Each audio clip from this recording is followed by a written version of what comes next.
నమస్కారం. మన ఇంటి వంట కార్యక్రమానికి స్వాగతం సుస్వాగతం. ఇప్పటి వరకు మనం ఎన్నో వెరైటీస్ నేర్చుకున్నాం కదండి. ఇవాళ కూడా వెరైటీస్ నేర్చుకుందామండి. ఎవరు నేర్పిస్తారు చెప్పండి? మన సెలబ్రిటీస్ అండి. సో బోల్డని కబుర్లు చెప్పుకోవచ్చు, సరదాగా వంటలు కూడా చేసుకోవచ్చు. సో ఇవాటి సెలబ్రిటీ దేవిశ్రీ గారు. హలో మా, వెల్కమ్ టు అవర్ షో మన ఇంటి వంట. దూరదర్శన్ మన ఇంటి వంట ప్రేక్షకులకు నమస్కారం. సో మీరు చాలా వెరైటీస్ చేస్తారు, నాకు తెలుసు ఆ విషయం. కానీ ఇవాళ ఏం వెరైటీ చేస్తున్నారు? జీడిపప్పు పకోడీ. జీడిపప్పు పకోడీ తయారు చేయడానికి కావాల్సిన పదార్థాలు ఏంటో నోట్ చేసుకోండి. జీడిపప్పు, శనగపిండి, నెయ్యి, బియ్యపిండి, ఉప్పు, కారం. జీడిపప్పు పకోడీ తయారు చేయడానికి కావాల్సిన పదార్థాలన్నీ నోట్ చేసుకున్నారు కదండి. ఎలా తయారు చేయాలో చూద్దాం.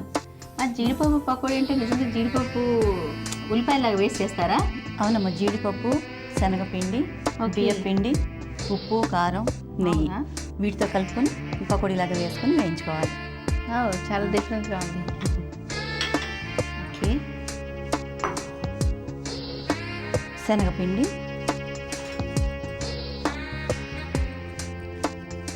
ఒక 2 స్పూన్లు బియ్యపిండి. బియ్యపిండి అంటే మీకు జనరల్గా కొంచెం క్రిస్పీగా రావడానికి, కొంచెం కరకరలాడటానికి. అదే శనగపిండి మామూలుగా వేసుకుంటే మెత్తగా సాఫ్ట్ అయిపోతుంది, మెత్తగా వస్తాయి.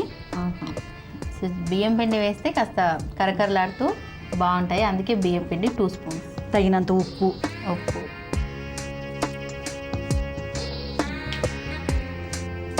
తగినంత కారం,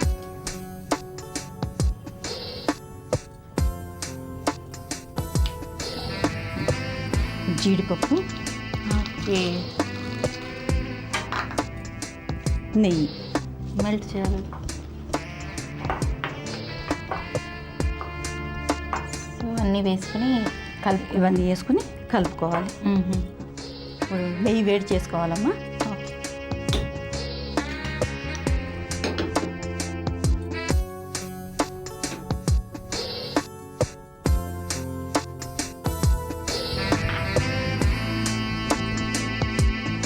నెయ్యి కరిగిందమ్మా.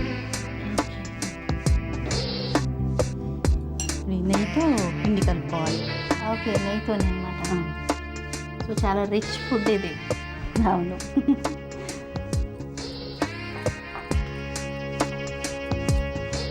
కొంచెం ఒక 2 స్పూన్లు నెయ్యి. ఓకే, కొంచెం నీళ్లు పోసి కలుపుకోవాలి. కొంచెం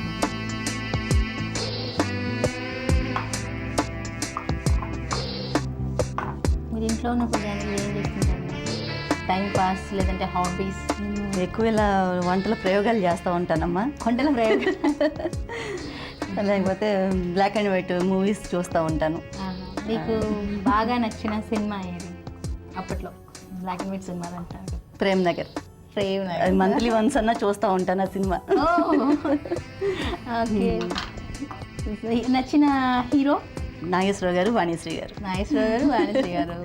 అండ్ నెక్స్ట్ కృష్ణ గారు, జయప్రద గారు. కాంబినేషన్ అలా ఇష్టం అనమాట. వాణిశ్రీ గారు అంటే చాలా ఇష్టం. ఎందుకనమ్మా అంటే తన పర్ఫార్మెన్స్ వైజా లేకపోతే తను చాలా రోల్ మోడల్గా చాలా మంది తీసుకుంటారా? మెయింటెనెన్స్ కానీ, స్టైల్ కానీ. అవును. సో ఏది బాగా మీకు నచ్చుతుంది? ఆమె ఎక్స్ప్రెషన్స్ అవి చాలా ఇష్టం నాకు. ఎక్స్ప్రెషన్స్ అవి చాలా ఇష్టం. ఇప్పుడు బాండీ పెట్టుకొని నెయ్యి పోసుకుందాం. సరేమ్మా. ఇప్పుడు జనరల్గా మిక్స్ చేయడానికి వాటర్ యూజ్ చేస్తాము, కానీ మనం నెయ్యి యూజ్ చేసాము.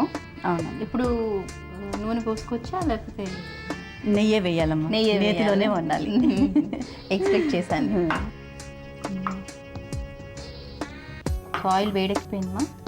వేడెక్కిందమ్మా.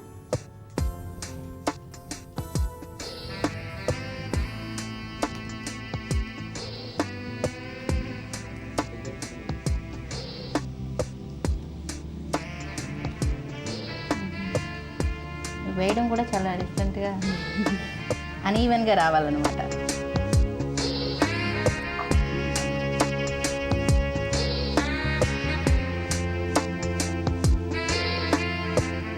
మీరు ఇన్ని వెరైటీస్ చేస్తున్నారు కదా, సో బయట ఫుడ్ జనరల్గా ఇంట్లో వాళ్ళకి ఇష్టం ఉండదు. మీ ఇంట్లో వాళ్ళకి అవును. సో మరి అంతే కదా, ఎక్కువ ఇంట్లోనే చేసుకుంటాము. ఇంట్లోనే. మరి షూటింగ్కి వెళ్ళేసి రావడం మళ్ళీ ఇంట్లో ఇలా చేయడం అంటే మరి ఎలా మేనేజ్ అంటే చేస్తారు? మా పాప వాళ్ళు కూడా చేస్తారమ్మా వంట.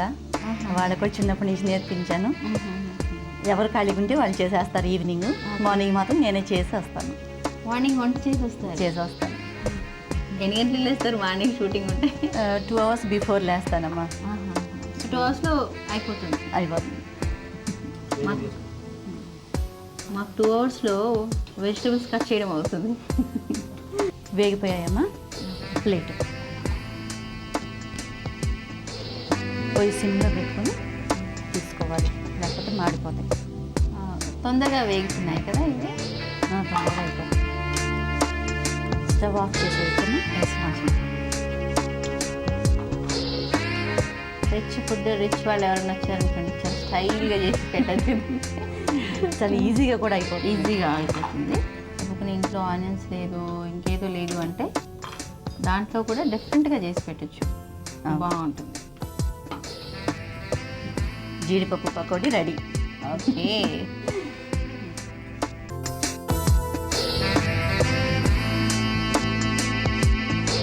సో చాలా వేడివేడిగా ఉన్నాయి, కాకపోతే చాలా టేస్ట్ చేసి ఎలా ఉన్నాయో చెప్పాలి. చెప్పాలి. చాలా టెంప్టింగ్గా ఉంది ఇది. సో అదేంటో చాలా బాగున్నాయి. ఏమో ఫేస్ అలా పెడితే బాగాలేదేమో అనుకున్నాను. వేడివేడిగా ఉంది, చాలా బాగున్నాయి.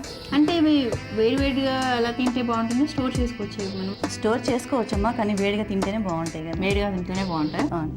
నిజంగా చాలా బాగున్నాయండి. సో ఇదే ఇంత బాగుంది అంటే నెక్స్ట్ ఐటమ్ ఇంకెలా ఉంటుందో జస్ట్ ఇమాజిన్. చాలా రిచ్గా ఉంది, చాలా నచ్చాయి నాకు. సో నెక్స్ట్ ఐటమ్ ఏం చేయబోతున్నావు అమ్మా? లస్సీ. అబ్బా, సమ్మర్ కదా అందుకని లస్సీ. సో లస్సీ తయారు చేయడానికి కావాల్సిన పదార్థాలు ఏంటో నోట్ చేసుకోండి.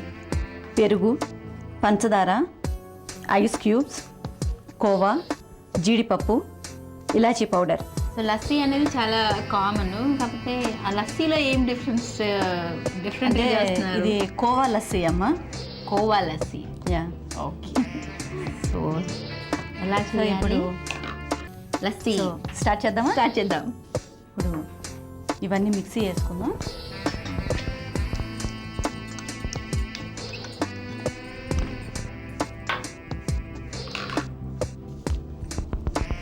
ఒక కప్ తగినంత షుగరు, అంటే ఒక 2-3 స్పూన్లు వేసుకోవచ్చు. ఓకే. ఒక 2 స్పూన్లు కోవా. అంటే కోవాలో స్వీట్ కోవా యూస్ చేయొచ్చా, లేకపోతే నార్మల్ ప్లెయిన్ కోవా యూస్ చేయొచ్చు?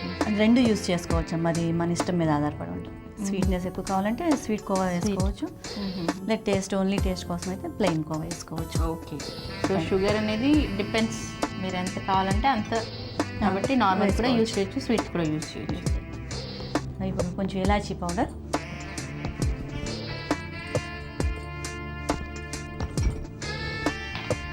Ice cubes.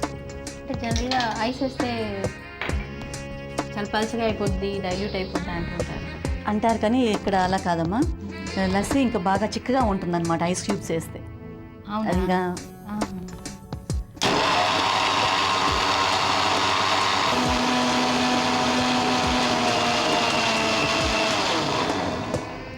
చాలా సీరియల్స్ అంటే మీకు సీరియల్స్ అంటే చాలా ఇష్టం అన్నారు కదా, మీకు బాగా నచ్చిన సీరియల్స్? సంతోషం సీరియల్లో నాకు మంచి రెస్పాన్స్ వచ్చిందమ్మా, చాలా పేరు వచ్చింది.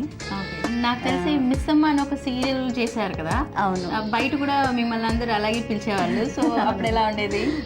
చాలా థ్రిల్లింగ్గా ఉండేది. అవుట్డోర్ షూటింగ్కి వెళ్తే కూడా పొలాల్లో పనిచేసిన వాళ్ళు కూడా మిస్ అమ్మ అని గుర్తుపట్టేవారు. అంత ఎస్టాబ్లిష్ అయింది ఆ క్యారెక్టర్. అంటే మీరు మ్యారేజ్ అయ్యి పిల్లలు పుట్టిన తర్వాత మీరు ఇండస్ట్రీలోకి వచ్చారు కదా. అవునమ్మా. సో ఆఫ్టర్ ఇప్పుడు ఈ ఫీల్డ్లోకి వచ్చి ఒక ఫేమ్ వచ్చిన తర్వాత మీ రిలేషన్లో మీకు ఎలాంటి రెస్పాన్స్ ఉంటుంది? అంటే ఎలా రిసీవ్ చేసుకునేవాళ్ళు మీ వాళ్ళందరూ మిమ్మల్ని?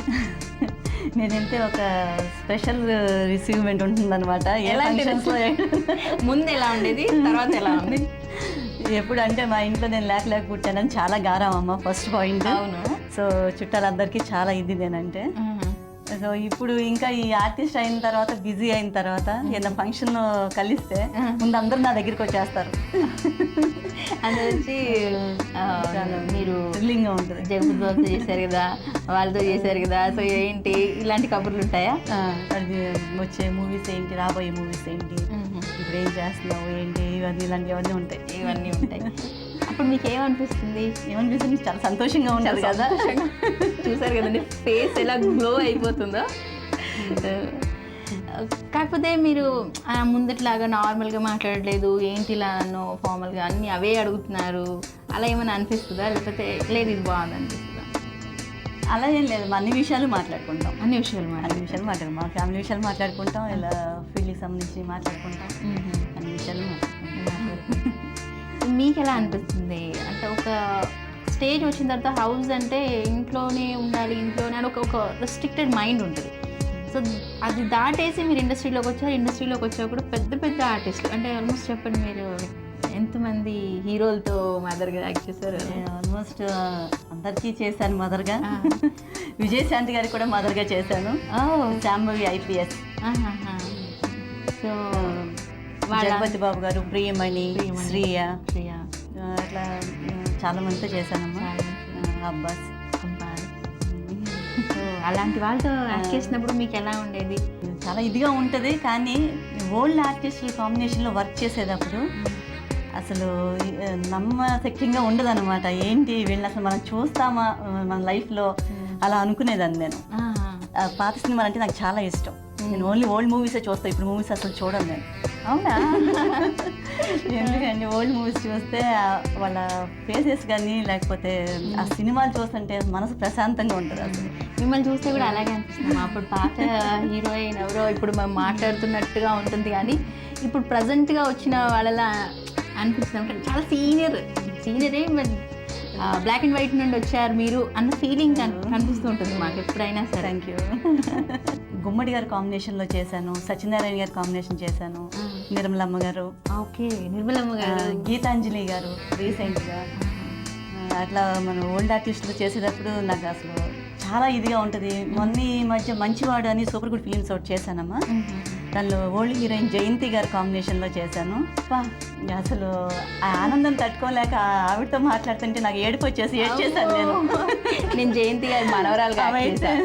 నాకు అదొక అదృష్టం ఏంటంటే జయంతి గారు మనవరాలుగా యాక్ట్ చేయడం అంటే ఎంత అదృష్టం అమ్మా. చాలా అసలు వాళ్ళు యాక్ట్ చేయడమే చాలా తక్కువ. వాళ్ళతో చేయాలంటే అసలు ఎంతో పుణ్యం చేసుకుంటే అదృష్టం ఉంటే కానీ ఆ ఛాన్స్ రాదు. అది చాలా అదృష్టం అమ్మ అసలు.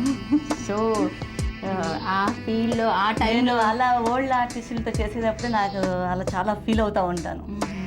అంటే మరి ఏడుపు వచ్చేసింది అంటే మీరు నిజంగా నేను ఎందుకు నాకు తెలియకుండా నేను ఏడ్చేసాను ఆమెతో యాక్ట్ చేసేటప్పుడు.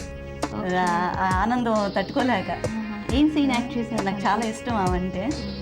అంటే ఎలాంటి సీన్స్ యాక్ట్ చేశారు? మా అత్తగారి క్యారెక్టర్ ఆవిడ. అత్తగారి క్యారెక్టర్ విశ్వనాథ్ గారు మామగారు. అబ్బా చాలా లక్కీ అమ్మా మీరు. నేను ఒక ఆర్టిస్ట్ అయి ఉండి నిజంగా మీ విషయంలో కొంచెం జెలసీ ఫీల్ అవుతున్నాను. విశ్వనాథ్ గారు, మావయ్య గారు, జయంతి గారు, అత్తగారు అంటే ఆ దృష్టి మాకు కూడా రావాలి. మంచివాడు సూపర్ గుడ్ ఫిలిమ్స్ అమ్మా. మంచివాడు, Tanish, Rajeev heroes. Rajeev mother character, Prasad Babu garu Mrs character. సీరియల్స్లో కూడా మీకు ఇలాగ ఎమోషనల్ అయిపోయి అబ్బా నేను ఈ క్యారెక్టర్ చేయడం నా అదృష్టం అని కళ్ళలో నీళ్ళు వచ్చిన సీరియల్ కానీ సీన్స్ కానీ ఏమైనా ఉన్నాయా? నాగబాబు గారితో సంతోషం సీరియల్ చేసినప్పుడు అంటే ఫస్ట్లో చాలా టెన్షన్ ఫీల్ అయ్యాను. అంత పెద్ద ఆయన పక్కన చేస్తున్నాను కదా అని. సో అది నాకు చాలా థ్రిల్లింగ్ అనిపించిందమ్మా. చాలా లక్కీగా ఫీల్ అయ్యాను. నాగబాబు గారు పెద్ద ఆయన కదండి, పెద్ద ఆర్టిస్ట్. సో మిమ్మల్ని ఎలా రిసీవ్ చేసుకునేవాళ్ళు? వాళ్ళు చాలా మంచి ఆయనమ్మా. ఆయన చాలా ఇదిగా ఉండేవారు. సెట్లో కూడా ఏం మన రాగానే ఆయనే పలకరించేవారు. అమ్మా బాగున్నారా, గుడ్ మార్నింగ్, అది ఇది అని చెప్పి. చాలా డీసెంట్ వ్యక్తి అమ్మా ఆయన. చాలా మంది అంటారు చాలా ఎంకరేజ్ చేస్తారు అండ్ చాలా కామ్ గోయింగ్ ఫ్రెండ్లీ నేచర్ అని. సో నేను ఎప్పుడు వర్క్ చేయలేదు, బట్ చెప్తూ ఉంటే విన్నాను అనమాట. గ్లాస్. సో రెడీ టు డ్రింకా? అవును. ఓకే. ఇప్పుడు దీనిలో కొంచెం కాజు వేసుకోవచ్చు. సమ్మర్లో వచ్చేసింది కదా, so some special normal lassi అంటే కామన్, కాకపోతే ఎవరైనా గెస్ట్ వస్తే సూపర్గా ఉంటుంది. Khoa lassi ready. Taste చేయమా? Khoa lassi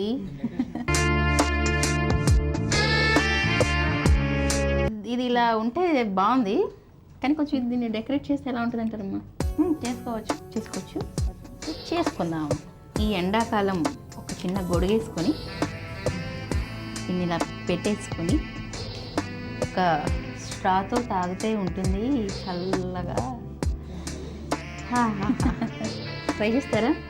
A1 నేను నువ్వు ట్రై చేసి.